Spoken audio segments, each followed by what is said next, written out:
Puji Tuhan untuk setiap waktu yang Tuhan telah berikan bagi kami semuanya, untuk kami boleh berkumpul walaupun dalam Zoom meeting maupun dalam Facebook. Kami percaya Tuhan, hadirat-Mu telah menyentuh, menjamah setiap hati kami, dan kami siap untuk mendengarkan firman-Mu pada malam hari ini. Terima kasih, biarlah setiap firman yang boleh kami dengar malam hari ini, boleh menjadi kekuatan dan menambah pengertian kami sehingga kami lebih lagi dalam mengasihi Engkau. Terima kasih Bapak, kami ucap syukur dalam nama Tuhan Yesus. Semua yang percaya boleh berkata bersama-sama amin. Ya, puji Tuhan Bapak Saudara, malam hari ini kita kembali berjumpa ya dalam acara online discipleship ini.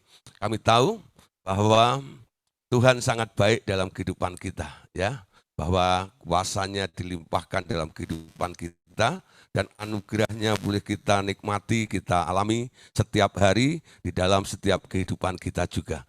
Nah, Bapak Saudara, malam hari ini kita akan kembali untuk belajar firman Tuhan ya. Tema malam hari ini adalah kelimpahan hidupnya ya. Oke, ya. Kelimpahan hidupnya. Bapak Saudara, kita tahu Tuhan pernah berjanji ya. Bahkan itu ayat sangat terkenal sekali. Yesus katakan bahwa aku datang untuk memberikan hidup dan hidup dalam segala kelimpahan. Ya. Tapi kadang-kadang banyak orang ini hanya melihat kelimpahan yang Tuhan janjikan itu hanya dari segi materi saja. Ya, padahal kelimpahan yang Tuhan janjikan itu meliputi segala aspek ya, baik tentang kebutuhan materi kita, juga tentang kebutuhan-kebutuhan yang lainnya juga ya. Nah, Bapak Saudara, kita percaya ya, Tuhan itu luar biasa, Dia indah dalam kehidupan kita ya. Rencananya juga dahsyat dalam kehidupan kita juga ya. Nah, oleh sebab itu kelimpahannya itu bukannya mencakup tentang hal-hal yang ada secara materi dalam kehidupan kita, tapi lebih daripada itu Allah juga menjanjikannya ya.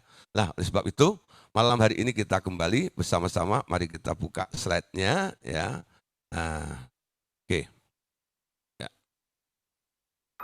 Yang di Facebook biar yang di Zoom meeting biar bisa kembali, bisa bersama-sama ya untuk menikmati atau menyimak materinya. Oke, tentang kelimpahan hidupnya ya. Nah, sekarang kita lihat takarannya adalah kepenuhan Yesus. Jadi apa yang ada di dalam Yesus itulah ya yang disebut melimpah. Karena apa? Setiap orang ya, kita semuanya kita menerima hidupnya Yesus di dalam kehidupan kita.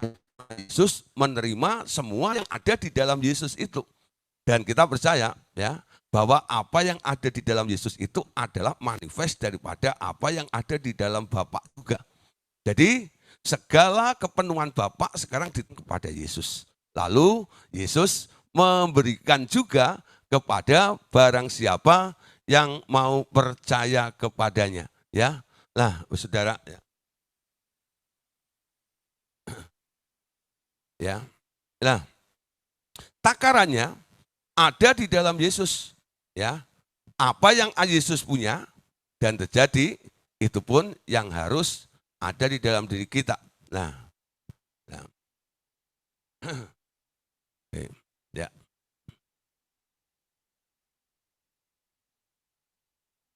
Ya. Oke, sorry ya. Oke, ya. Takaran kepenuhan Kristus. Ya.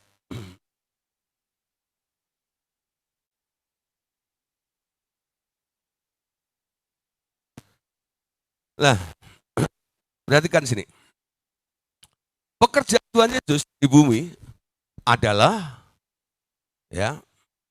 Pekerjaan Tuhan Yesus di bumi adalah memulihkan keadaan dari manusia kembali kepada level anak Allah sampai takarannya ya, sampai takarannya ya sama dengan kepenuhan yang ada di dalam Dia. Nah, kenapa Saudara? Karena kita atau Anda adalah cloning sepenuhnya ya. dari Yesus yang dahulu pernah hidup di dunia. Hanya Anda tidak perlu benar-benar digantung seluruh secara tubuh di kayu salib. Hanya sifat dan tabiat daging yang harus ditiadakan ya di dalam Anda. Ya. Nah, Bapak Saudara, kita pernah membahas tentang namanya cloning Yesus.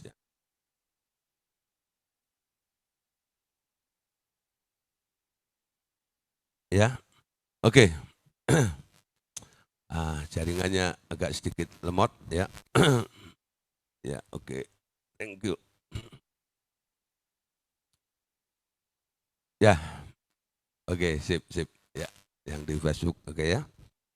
Nah, kita ini adalah cloning dari Yesus sepenuhnya, ya. Dari Yesus yang dahulu pernah hidup di dunia ini, ya. Tes 1, 2.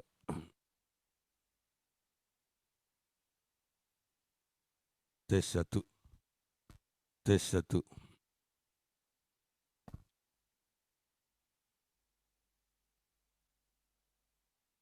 Ya, tes 1, 2, 3.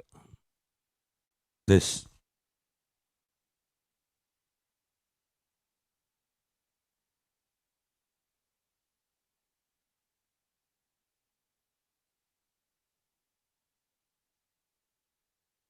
Ya. Ya, oke. Ya, ulang dulu ya.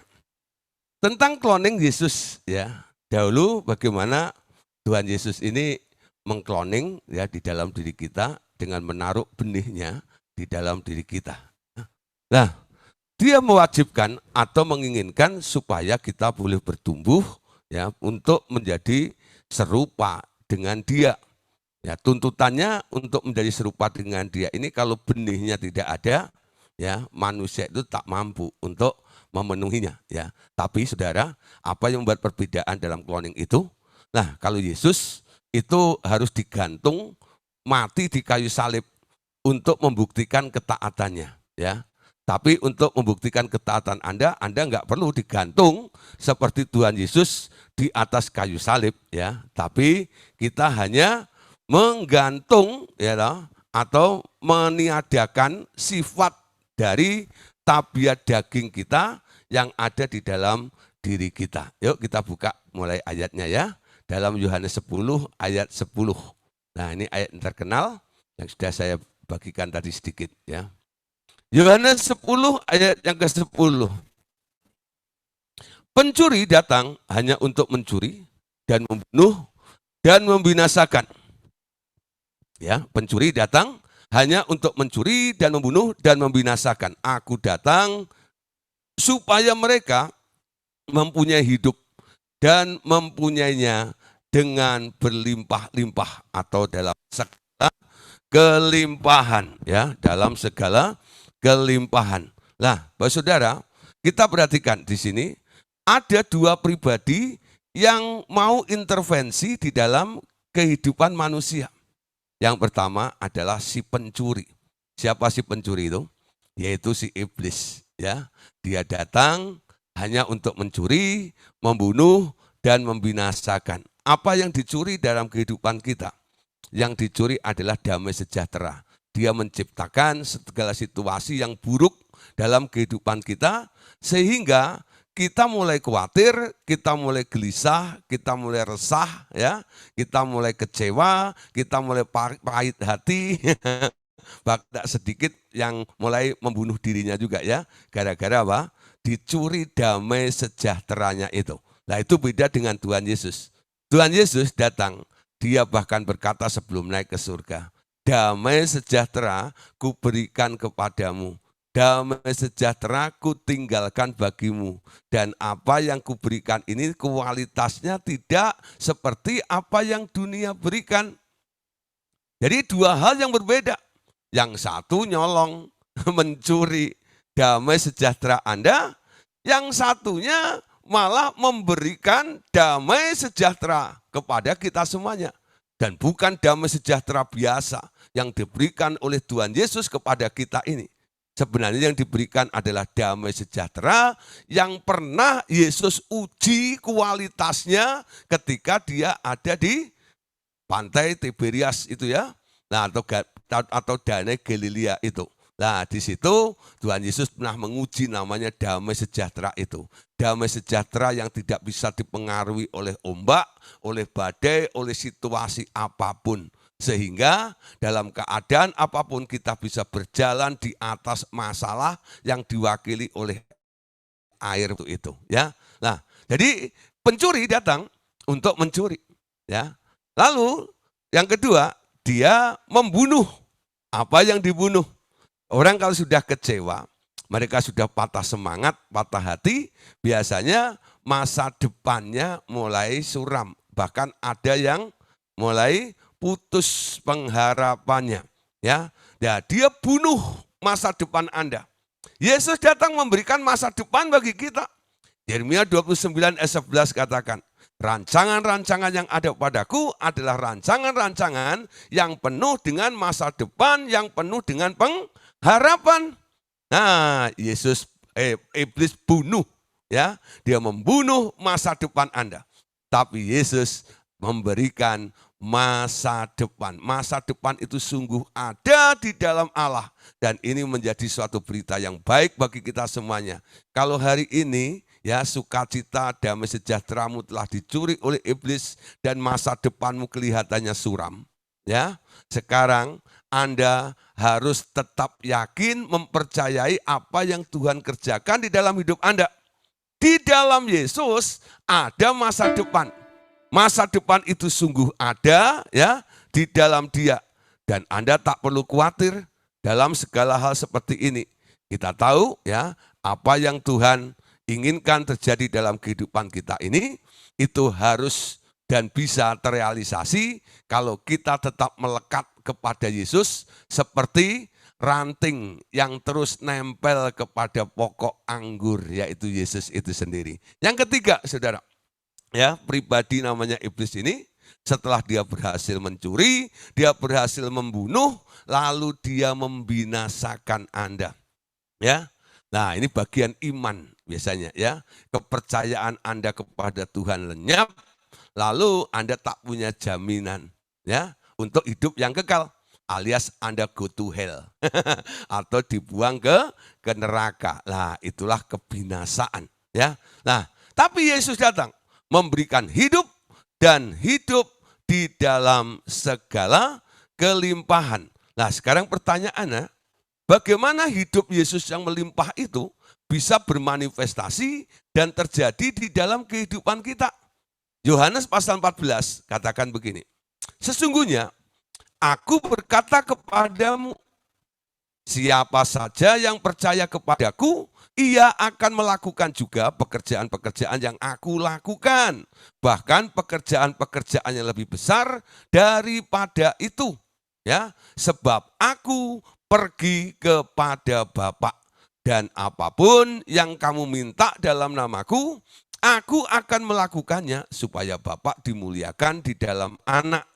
Jika kamu meminta sesuatu kepadaku dalam namaku, aku akan melakukannya. Ya, perhatikan 3 ayat ini merupakan suatu janji yang Tuhan berikan kepada kita sebelum Dia pergi atau naik ya untuk kembali kepada Bapaknya. Yesus berkata, sesungguhnya. Kalau Yesus berkata, lalu diawali dengan kata sesungguhnya, artinya di sini Yesus sangat-sangat serius. Bukan berarti firman yang enggak ada kata sesungguhnya itu enggak serius, saudara. Ya, tapi ini penekanannya adalah ini hal yang penting, yang harus dicamkan, yang harus diperhatikan. Ya, nah, apa yang dikatakan Yesus ini? Sesungguhnya aku berkata kepadamu, siapa saja yang percaya kepadaku. Kuncinya adalah trust, percaya kepada Yesus.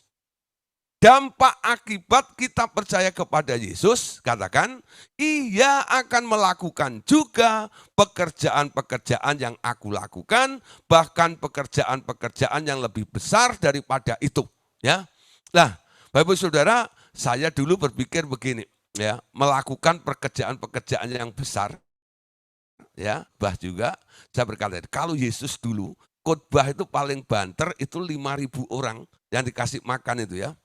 Tapi sekarang Anda lihat, ya, ada hamba-hamba Tuhan yang punya jemaat sekarang 10.000, 20.000, bahkan ada ya yang khotbah sekali khotbah sampai ratusan ribu orang. Bahkan berapa juta ya waktu Benny Hinn datang ke Indonesia itu hampir 800.000 ya, itu yang di Pantai Ancol ya di Jakarta itu.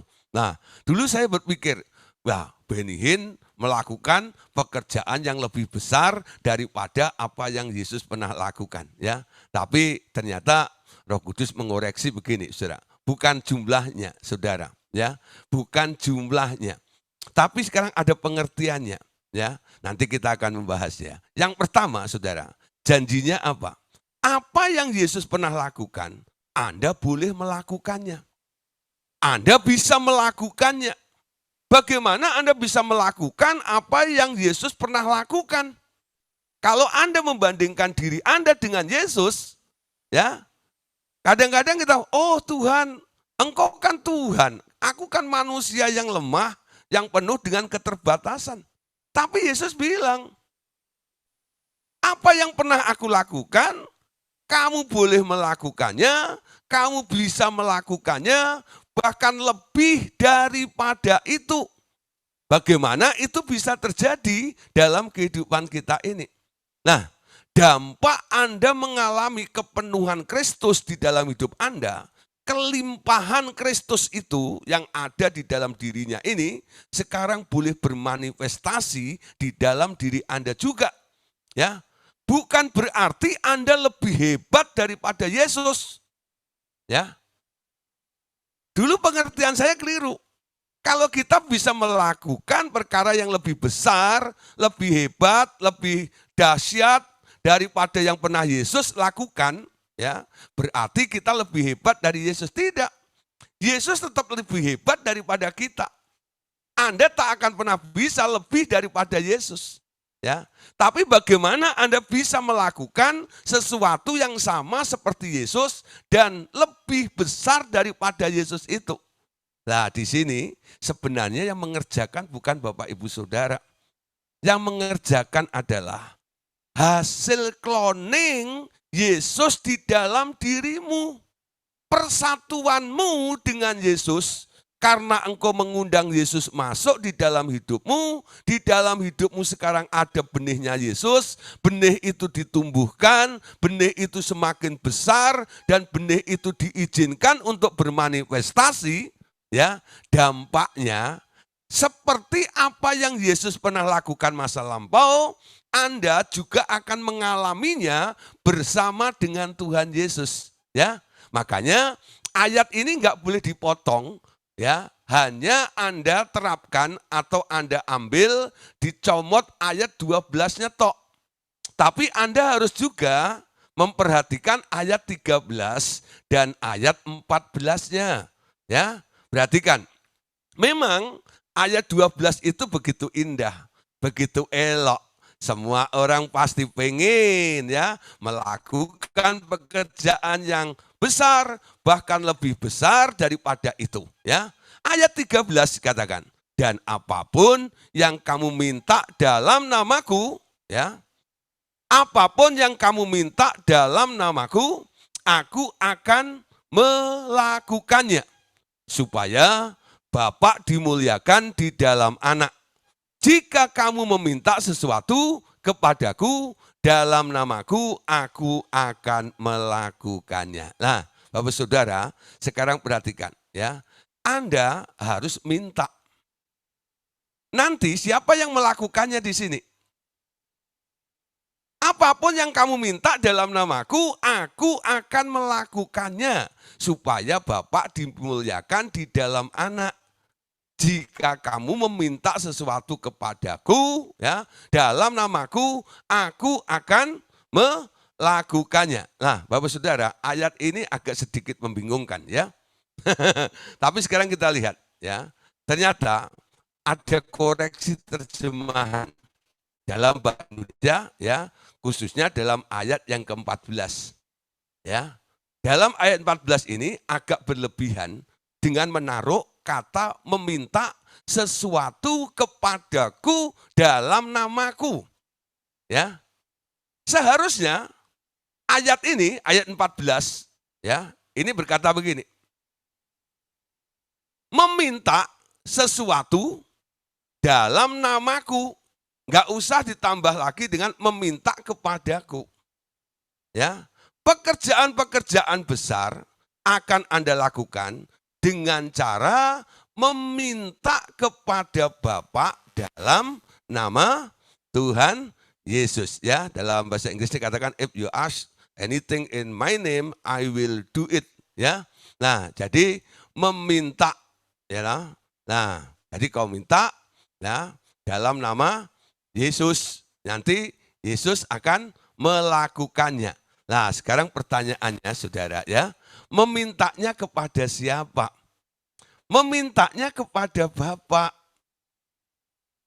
Meminta kepada Bapa dalam nama Tuhan Yesus, nanti Tuhan Yesus sendiri yang akan mengerjakannya di dalam kehidupan kita. Kenapa? Karena sekarang di dalam dirimu ada Yesus. Ada roh Yesus. Kesadaran adanya Yesus di dalam diri kita ini bukan hanya untuk membackup diri Anda supaya Anda sakti saja, bukan. Tapi sebenarnya Anda, ya, tubuh Anda ini sedang disewa oleh Tuhan Yesus, ya, dan Dia mau memakai seluruh anggota tubuh Anda ini untuk kepentingan Bapa di dalam Dia. Ya, melalui Tuhan Yesus, Yesus akan bekerja melalui diri Anda, anggota tubuh Anda ini, untuk menyukakan atau mensukseskan, melakukan apa yang Bapak ingin kerjakan di dalam kita melalui Tuhan Yesus yang ada di dalam diri kita ini. Nah, Bapak Saudara, sekarang kita lihat, ya, hidup yang diberikan oleh Tuhan Yesus sekarang telah diberikan kepada kita, ya, dan hidup yang dibawa oleh Tuhan Yesus ini adalah titik mula segala pekerjaannya. Ya, sekali lagi, hidup yang dibawa oleh Tuhan Yesus adalah titik mula segala pekerjaannya. Ya, segala pekerjaannya. Lah, memberi hidupnya atau memberi terangnya itu adalah pekerjaan utamanya, ya. Jadi ada dua hal yang perlu diperhatikan di sini. Yang pertama, ya, hidup yang dibawa oleh Tuhan Yesus adalah titik mula segala pekerjaannya. Setiap orang yang mengalami kelahiran baru karena mengundang Yesus masuk dalam hatinya, sekarang Anda dikatakan menjadi ciptaan baru, mengalami hidup yang baru di dalam Yesus. Itulah titik awal. Kalau Anda baca bukunya Watchman, dikatakan apa? Hidup sebelum Yesus itu, hidup masa lampau itu tak diperhitungkan. Tapi yang diperhitungkan oleh Allah sekarang adalah hidupmu setelah engkau menerima Yesus, setelah Yesus ada di dalam diri Anda, benih Yesus ada di dalam hidupmu, itulah yang mulai dihitung oleh Allah ke depannya. Ya. Karena apa? Ciptaan yang baru itu adalah yang lama sudah berlalu, yang baru sekarang sudah terbit. Ya, kalau Bu Kartini bilang habis gelap terbitlah terang. Tapi orang yang lahir baru, yang lama sudah berlalu, yang baru sekarang sudah dimulai babak barunya. Ya, sudah datang. Nah, apa yang sudah datang itulah sekarang yang harus berdampak, yang mempengaruhi kehidupan Anda. Dan itu merupakan titik mula segala pekerjaannya.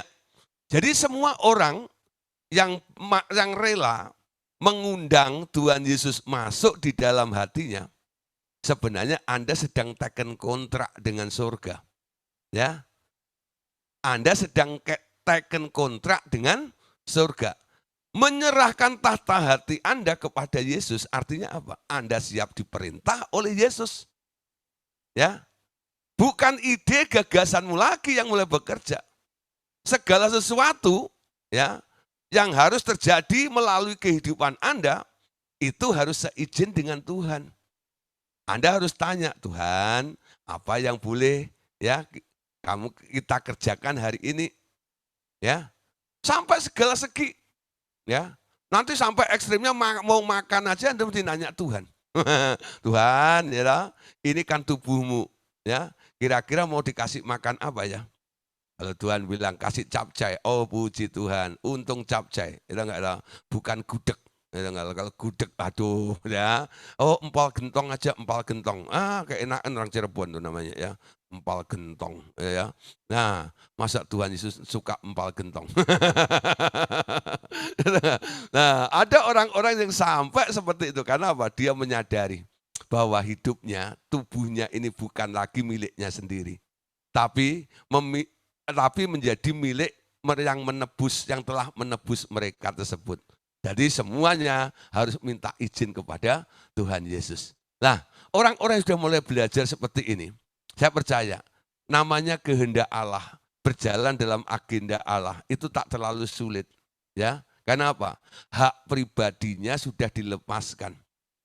Sekarang Anda mulai menjunjung tinggi haknya Tuhan, ya. Dia yang berdaulat di dalam kehidupan kita. Selalu setiap hari berdaulat di atas hidupku, ku berserah penuh. Itu enggak ya? Tuhan berdaulatlah. Ya, nyatakan kehendakmu, lakukan sesuatu melalui hidupku ini. Itu harus dibangun, didevelop dalam kehidupan kita. Ya, dengan Anda rela menyerahkan, menanggalkan ya semua hak pribadi Anda, saya percaya melakukan kehendak Allah itu bukan hal yang sulit. Karena dia memang mau melakukannya di dalam kehidupan kita. Ya. Nah sulitnya apa? Kalau hak pribadimu mulai kuat, nanti keinginan Tuhan Yesus itu mulai lemah. Karena apa?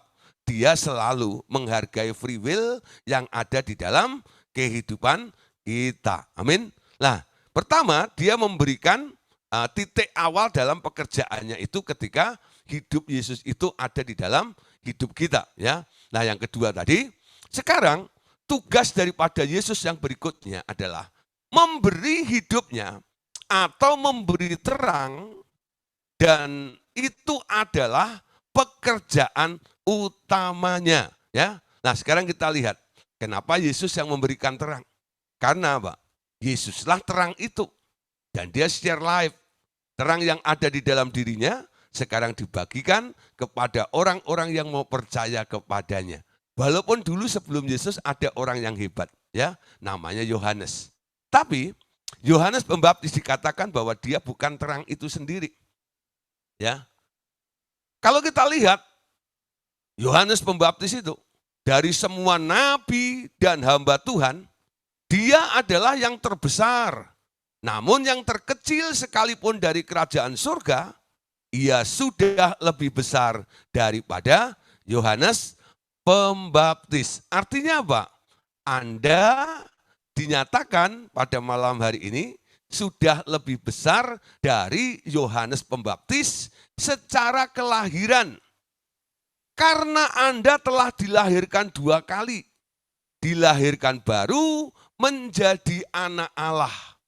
Yohanes Pembaptis belum pernah jadi anak Allah. Dia topnya yang namanya hamba Allah, ya. Tapi Yohanes Pembaptis belum punya status anak Allah. Kenapa? Nah, ini sebabnya dia salah lahir. Kalau dia lahir setelah Yesus, ya, dia masuk dalam generasi setelah Yesus, dia punya hak untuk percaya dan bisa menjadi anak Allah, ya. Tapi memang dia nasibnya adalah hanya pembuka jalan, ya, menjadi basement, ya, orang yang mengantar mempelai itu ketemu pengantinnya. Setelah itu dia harus menyingkir. Itu tugas daripada Yohanes Pembaptis. Tapi Alkitab bilang di antara semua ya manusia yang pernah lahir dari perempuan, tak pernah ada yang lebih besar daripada Yohanes Pembaptis. Tapi Tuhan katakan, ya, tapi yang lahir kerajaan surga, walaupun dia terkecil di kerajaan surga, lebih besar dari yang paling besar yang pernah lahir dari perempuan, yaitu Yohanes Pembaptis. Nah, Bapak Saudara, sekarang setelah Anda lahir 2 kali, Anda dilahirkan baru menjadi anak Allah, Anda sekarang adalah terang dunia. Sama seperti Tuhan Yesus. Orang yang lahir baru, ya, lahir secara roh, sekarang punya status sebagai anak Allah. Ketika Anda mempunyai status anak Allah, artinya derajatmu, ya enggak, disamakan dengan Tuhan Yesus. Kalau Tuhan Yesus itu terang, sekarang Anda juga harus menjadi terang itu juga. Nah, sekarang Anda juga terang dunia, sama seperti Tuhan Yesus. Anda menerima hidup berkelimpahan, bahwa itu menjadi terang dunia. Nah, saudara, Yohanes 1 ayat 4-9. Perhatikan ya. Yohanes 1 ayat 4-9. Dalam dia ada hidup, dan hidup itu adalah terang manusia. Terang itu bercahaya di dalam kegelapan, dan kegelapan itu tidak menguasainya. Datanglah seorang yang diutus Allah, namanya Yohanes. Dia datang sebagai saksi untuk bersaksi tentang terang itu, supaya melalui dia semua orang menjadi percaya. Ia bukan terang itu, tetapi ia harus bersaksi tentang terang itu. Terang yang sesungguhnya yang menerangi setiap orang sedang datang ke dalam dunia, ya. Nah, ini perbandingan antara Tuhan Yesus dengan Yohanes, ya. Yesus dikatakan di dalam dia ada hidup, dan hidup itu adalah terang manusia. Sekarang terang itu sedang bekerja, ya. Dengan apa? Menerangi kegelapan, sehingga kegelapan tidak menguasainya. Nah, muncullah seorang yang diutus oleh Allah, yang namanya Yohanes, ya, untuk bersaksi tentang terang itu, ya. Dan Yohanes itu dikatakan dalam ayat ke-8 tadi, ia bukan terang itu, tapi ia hanya harus bersaksi tentang terang itu. Terang yang sesungguhnya sekarang sedang datang ke dalam dunia itu. Nah, Bapak Saudara, ya, walaupun Yohanes itu cukup beken, ya, tapi Matius 11 ayat 11 dikatakan, aku berkata kepadamu, sesungguhnya di antara mereka yang dilahirkan oleh perempuan tidak pernah tampil seorang yang lebih besar daripada Yohanes Pembaptis. Namun yang terkecil dalam kerajaan surga lebih besar daripadanya. Amin. Nah, orang yang lahir baru, sekarang Anda didudukkan bersama-sama dengan Tuhan Yesus di kerajaan surga. Amin. Sekarang Anda punya dui kewarganegaraan. Secara fisik Anda masih warga negara bumi Indonesia ini, tapi Anda juga warga negara kerajaan surga secara iman.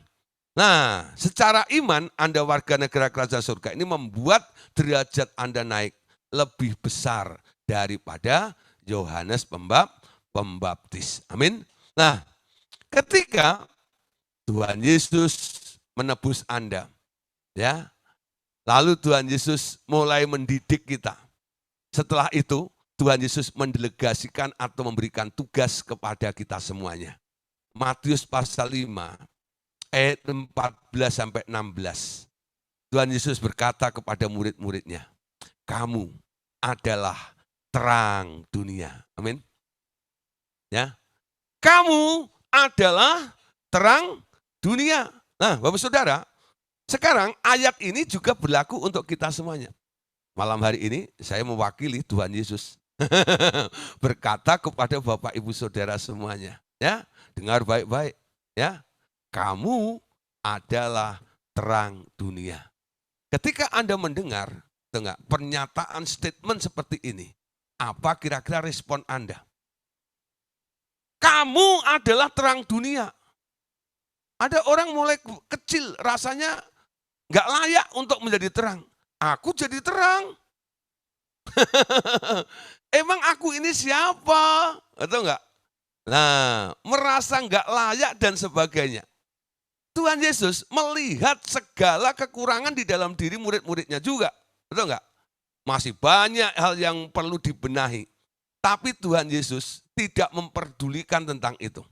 Tapi Tuhan Yesus langsung mengangkat semua murid-muridnya dan dikatakan, ingat baik-baik, sejak kamu ikut aku, ya menjadi manusia baru, ciptaan baru, kamu punya status yang baru, yaitu anak Allah, dan sekarang aku jadikan kamu sebagai terang dunia. Amin.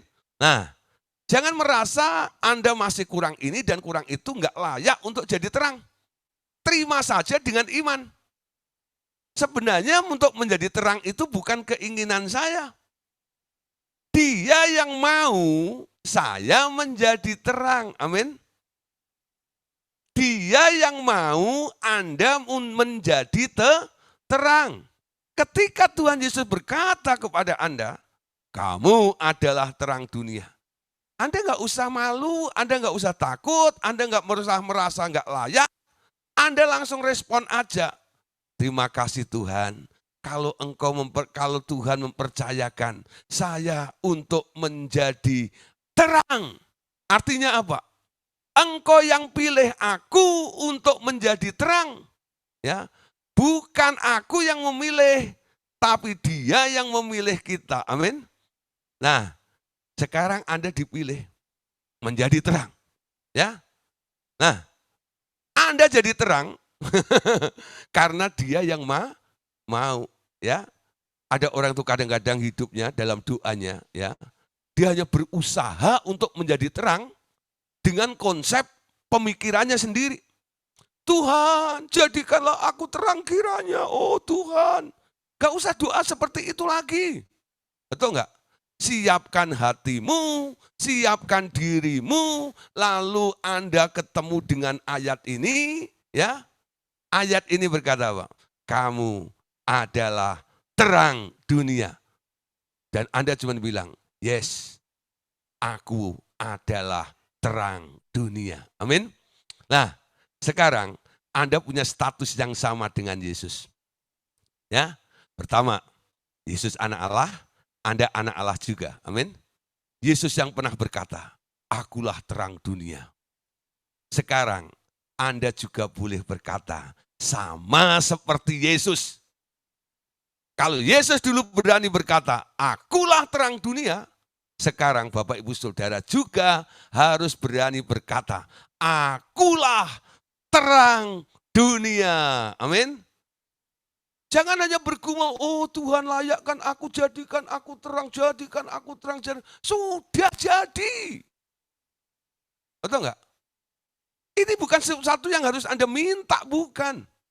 Hal menjadi terang itu ketetapan yang ditentukan oleh Allah untuk orang yang sudah ditebus, lahir baru, menjadi anak Allah, standarnya sekarang diubah sama seperti Yesus, Anda sudah layak jadi terang, amin. Kalau Anda hanya bergumul ngelamar jadi terang terus, sampai ketemu Tuhan, Anda nggak akan jadi terang. Ya, perhatikan ayat ini nggak ada syaratnya. Kamu adalah terang dunia. Betul? Titik itu. Ya. Nah, baru ayat berikutnya ya, kalimat berikutnya perhatikan. Setelah Tuhan Yesus menyatakan bahwa kita ini adalah terang, kota yang terletak di atas gunung tidak mungkin tersembunyi. Artinya apa?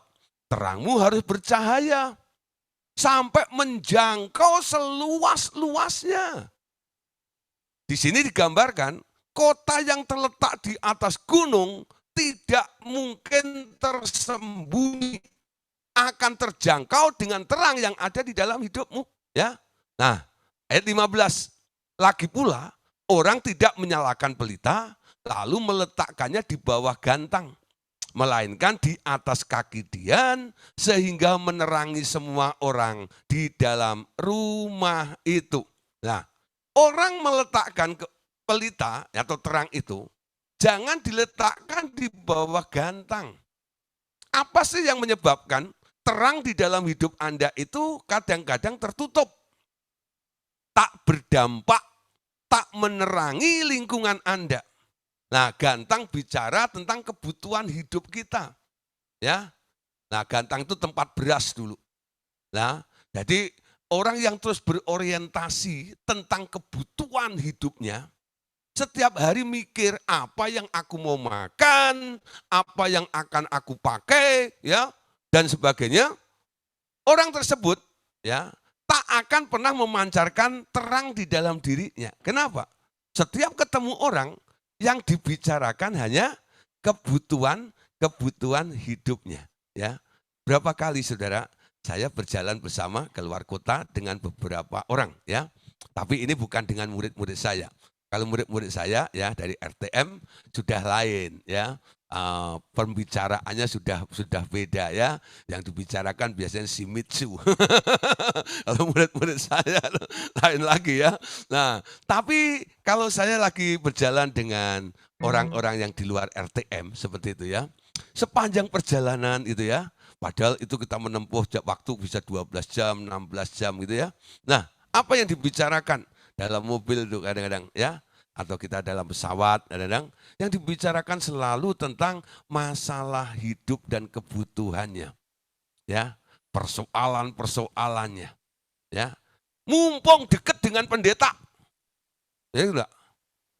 Jadi kadang-kadang saya ya dari rumah sudah sibuk mempersiapkan materi untuk seminar atau khotbah, ya. Nanti sampai di tempat, ya, saya harus berkhotbah juga, ya. Di jalan pun saya masih direcoin untuk berkhotbah untuk mereka juga. Jadi kapan saya istirahat? Nah, Anda ngerti, ya. Jadi saya pikir kalau dia cerita tentang hal apa yang pelayanan atau cinta dengan Tuhan gitu itu kan menghibur saya, ya, paling enggak itu. Oh, puji Tuhan, firman yang saya taburkan ada buahnya. Itu membuat saya sukacita gitu, ya. Tapi kalau dalam perjalanan tetap disodorin masalah, Pak kalau ini gimana, Pak kalau itu gimana. Itu kan membuat saya mikir lagi, betul enggak, ya? Ih gitu, ya. Enggak, ya. Masih ada yang minta dilayani, ditengking-tengking di dalam mobil, muntah-muntah juga ada di situ. Ya dulu, bawalah saya ke rumah makan Padang, bukan muntahu dan muntahan seperti itu. Suruh tengkang-tengking gitu, ya. Saya bukan mengeluh, menggerutu hal gini, bukan, ya. Tapi itu tetap saya lakukan dengan sukacita sih, ya. Tapi saya prihatin juga, ya. Ceritanya kok hanya masalah hidup saja, ya. Kalau ketemu dengan orang lain yang bukan saya sebagai hamba Tuhan, lalu Anda cerita hal seperti itu, bagaimana orang bisa percaya kepada Tuhan Yesus? Ya. Kalau orang yang nggak percaya kepada Yesus selalu hidupnya diwarnai dengan persoalan, masalah hidup yang begitu berat, betul nggak? Lalu Anda yang menyatakan diri sebagai orang Kristen, bukan Kristen tok lo, ya, Kristen, ya, pakai kalung salib, itu enggak, ya, bajunya ditulisin, akulah terang dunia, oh pergilah ke seluruh bumi, pokoknya terus di sini ada gambar apa, pokoknya semua atribut rohani lah gitu, ya. Ya enggak, ya. Ya, tatonya gambar Yesus. Pokoknya semuanya serba begitu, lalu Anda cerita tentang beratnya hidup kepada mereka. Bukankah Yesus yang berkata, marilah kepadaku, hei kalian semua yang letih, lesu, dan berbeban berat. Aku akan memberikan kelegaan kepadamu. Orang-orang dunia berpikir orang yang datang kepada Yesus harus mendapat sebuah kelegaan, betul enggak? Ya. Tapi kalau Anda sendiri masih penuh dengan masalah yang begitu berat, dan orang-orang di luar Tuhan itu tahu keadaan seperti itu, bagaimana orang bisa percaya kepada Yesus? Dampak terangmu nggak nampak, betul nggak? Kenapa? Anda taruh terang itu di bawah gantang. Amin. Singgahnya uplek, betul nggak? Kalau toh Anda berdoa, doa Anda bukan untuk menjangkau atau memenangkan jiwa-jiwa. Tapi selalu Tuhan, berdoanya kepada Tuhan apa? Oh Tuhan, tolong penuhi dompetku. Oh, enggak, ya. Nah. Kenapa enggak doanya tolong penuhi dompetnya Pak Gideon gitu loh. Kok egois banget tuh. Ya Pak Gideon biar doa sendirilah. Nah, itu enggak tahu. Tolong sembuhkan penyakitku. Ujungnya ku. Ya enggak. Sampai kukunya panjang. Itu enggak tahu. Enggak pernah dipotong. Ku. Nah, perhatiin, Sur. Siapa yang masih doa suka ku. Egois banget loh. Nah, malam hari ini singkirkan gantang itu. Ya. Singkirkan gantang itu. Anda adalah terang. Amin. Hidupmu harus berdampak bagi lingkungan Anda. Ya. Apa kata orang tentang hidupmu? Kalau hidup masih sama dengan mereka, ya, bagaimana orang bisa percaya kepada Tuhan? Engkau sedang memegang sebuah amanat. Pergilah, jadikan semua bangsa muridku. Betul? Dampak terang yang ada di dalam diri Anda harus mereka lihat. Singkirkan gantang itu. Jangan sembunyikan. Jangan menyalakan pelita lalu meletakkannya di bawah gantang. Tuhan Yesus katakan, melainkan pelita itu harus ditaruh di kaki Dian sehingga menerangi semua orang di dalam rumah itu. Amin. Apa itu kaki Dian, Saudara? Ya, apa itu kaki Dian? Kaki Dian itu adalah tempatnya pelita. Pelita itu punya tempat tersendiri. Ya. Anda harus tahu. Anda itu harus punya prioritas. Amin. Prioritas Anda apa? Nah, ketika Anda bisa menentukan prioritas Anda yang tepat, Anda sedang berdiri sebagai terang yang ada di kaki Dian itu. Ya. Nah, sekarang kita paham tempat itu Allah yang menentukannya di dalam kehidupan kita, ya. Perhatikan ayat 16 bahwa Dia mau Anda berdampak bagi lingkungan Anda. Setelah menerima hidupnya Yesus yang melimpah-limpah itu, Yesus katakan ayat yang ke-16, ya. Demikianlah hendaknya terangmu bercahaya di depan, ya.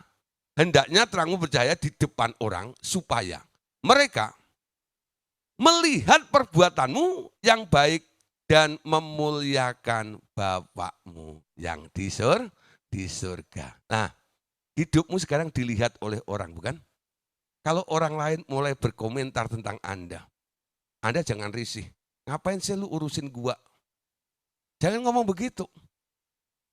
Memang hidupmu pantas dilihat. Kalau orang berkomentar tentang Anda, itu pantas. Anda komentar tentang orang lain, itu enggak pantas. Betul enggak? Tapi kalau Anda dikomentari oleh orang lain, memang begitu. Karena apa? Anda terang. Amin. Ya, coba kalau Anda punya mobil, ya, lalu Anda bawa mobil malam-malam, nanti kalau lampunya enggak terang, Anda komentar enggak kira-kira? Komentar enggak kira-kira? Ini lampu kenapa sih enggak terang? Betul enggak ya? Atau Anda lagi zoom seperti begini, lalu lampu di rumah Anda ini mati gitu ya, enggak terang gitu. Anda akan komentar, betul enggak? Kenapa sih listrik? Kenapa sih lampu ini? Kenapa? Anda butuh terang itu, ya. Nah, itulah fungsi daripada terang itu. Kalau Anda dikomentari oleh orang sekitar Anda, ya puji Tuhan, ya. Jadi sekarang tunjukkan bahwa Anda adalah terang, ya.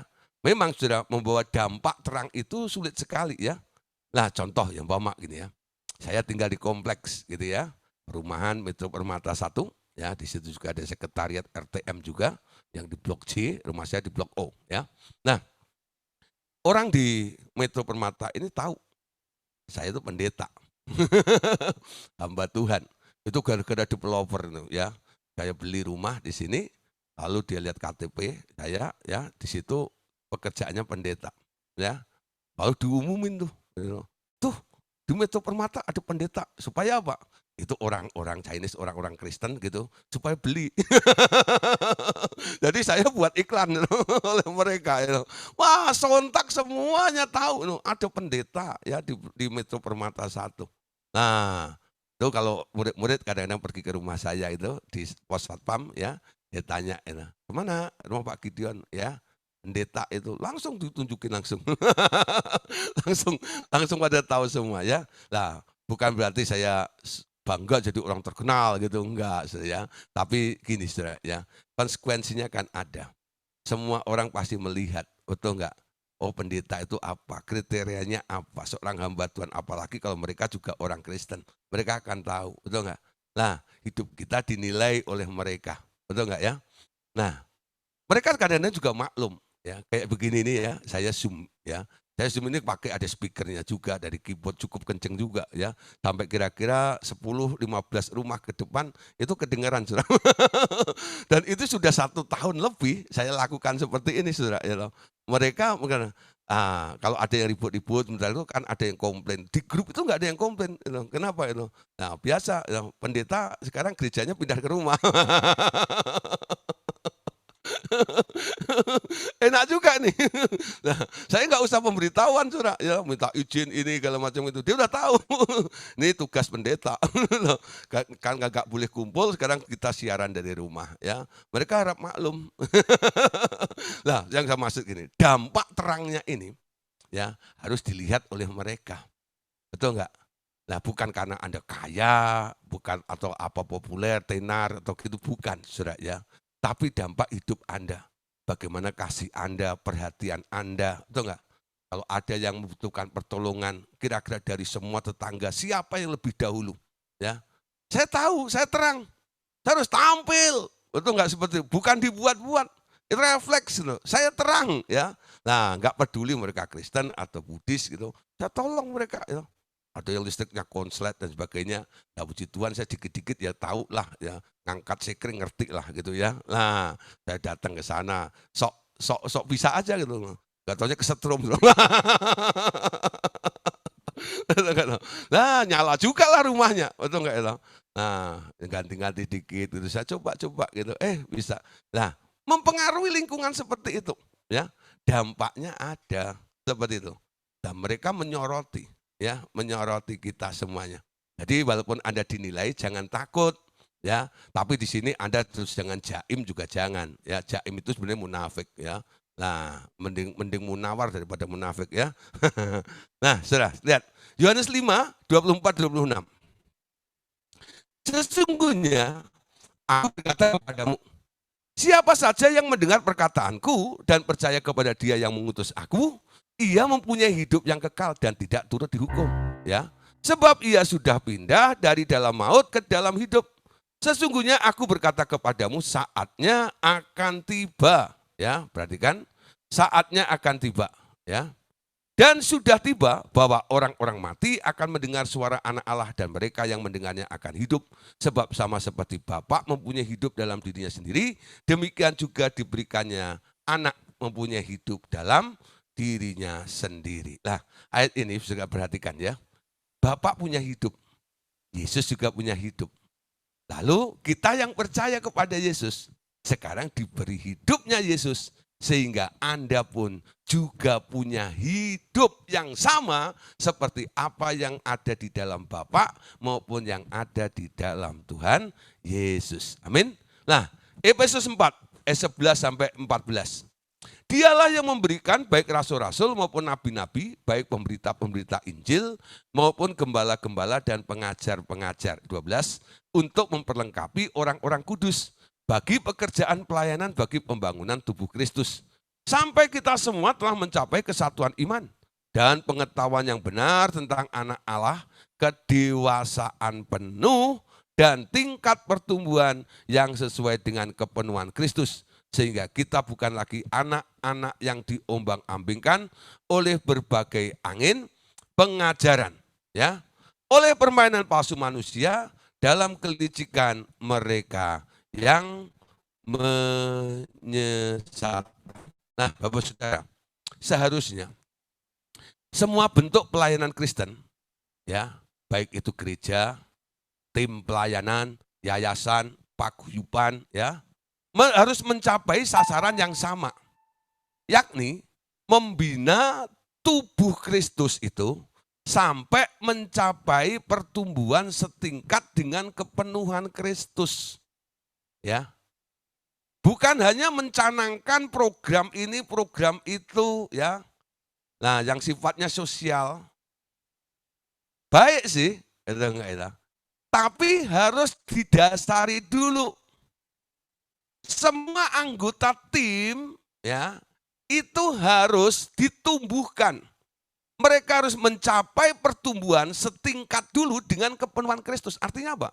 Kelimpahan hidup Kristus itu harus mengalir atas hidup mereka. Jadi ketika mereka melayani, ketika mereka melakukan apa saja dalam bentuk, ya, pelayanan itu, bukan dengan kekuatannya sendiri.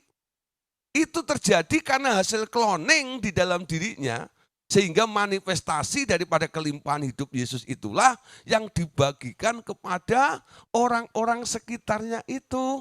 Ya. Nah, yang tidak ke arah sana, itu namanya meleset dari target. Ya.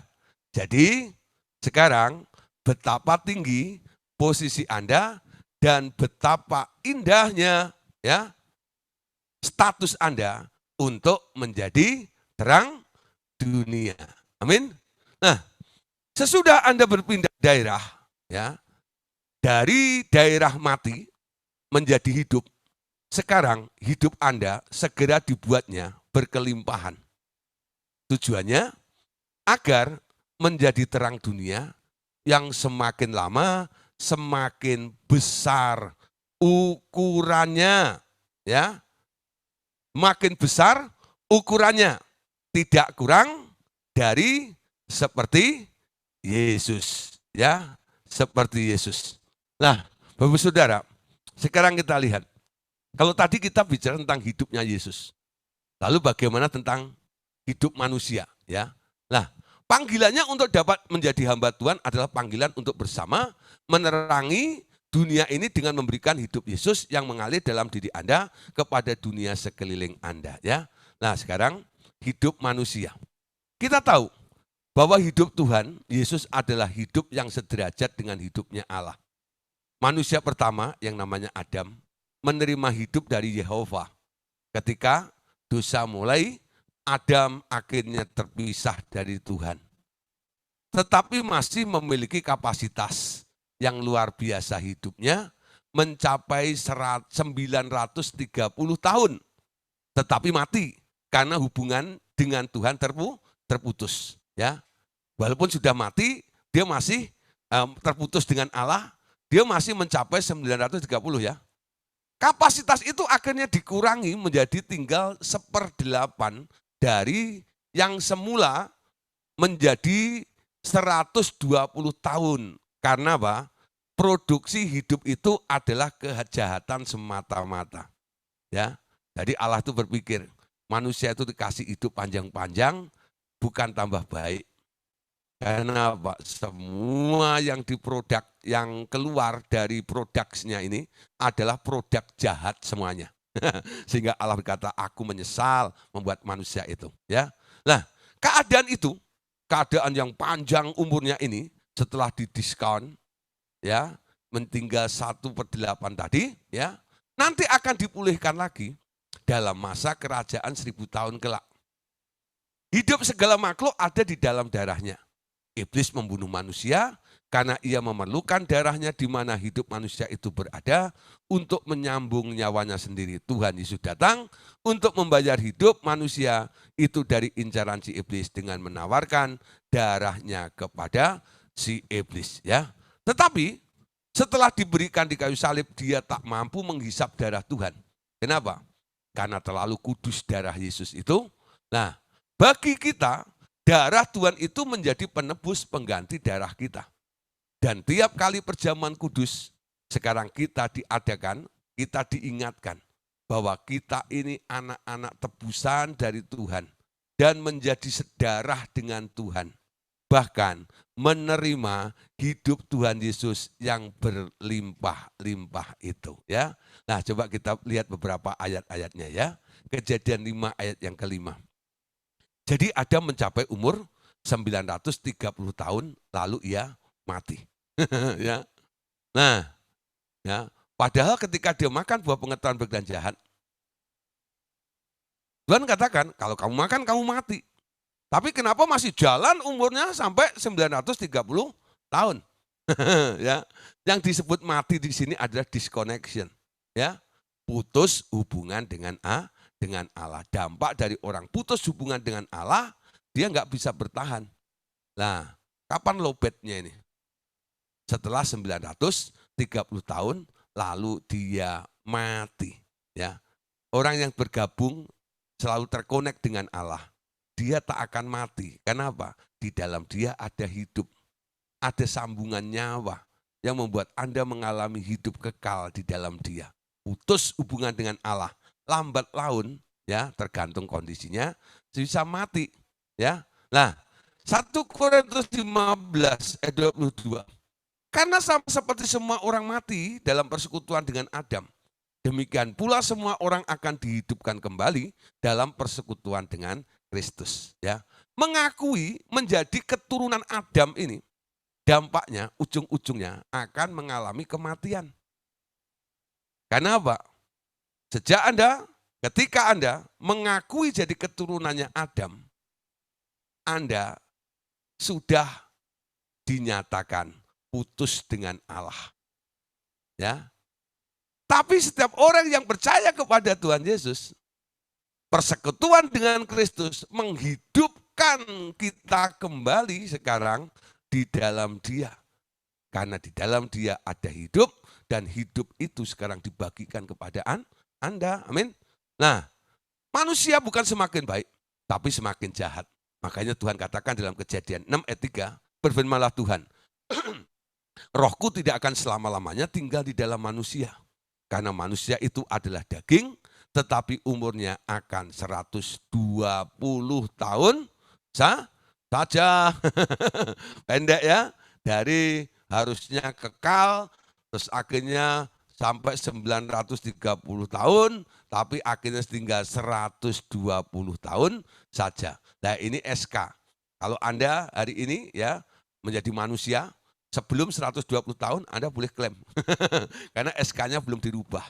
Ya, jatah manusia hidup di dunia ini 120 tahun. Tapi nanti saudara, pada kerajaan 1000 tahun akan dipulihkan. Umur manusia akan panjang-panjang lagi. Itu ditulis dalam Yeskel pasal 65 ayat 18 sampai 20. Ini keadaan ya yang akan terjadi di kerajaan 1000 tahun nanti.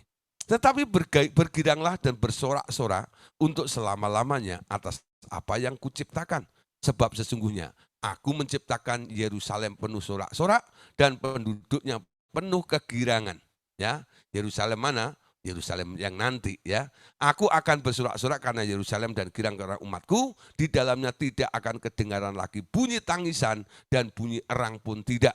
Di situ tidak akan ada lagi bayi yang hanya hidup beberapa hari atau orang tua yang tidak mencapai umur suntuk. Sebab siapa yang mati pada umur 100 tahun ya masih akan dianggap muda. Dan siapa yang tidak mencapai umur 100 tahun akan dianggap kena kutuk. Ya. Nah, dan ayat yang ke-22 perhatikan. Mereka tidak akan mendirikan sesuatu supaya orang lain mendiaminya. Dan mereka tidak akan menanam sesuatu supaya orang lain memakan buahnya. Sebab umur umatku akan sepanjang umur pohon. Dan orang-orang pilihanku akan menikmati pekerjaannya. Nah, Bapak Saudara, kita hari-hari ini masih berada di zaman ya umur manusia terbatas, yaitu 120 tahun. Ya, hidup di dalam Tuhan Yesus akan mengembalikan kita kepada batas maksimal lagi. Syaratnya, asalkan kita benar-benar mau dipimpin oleh Roh.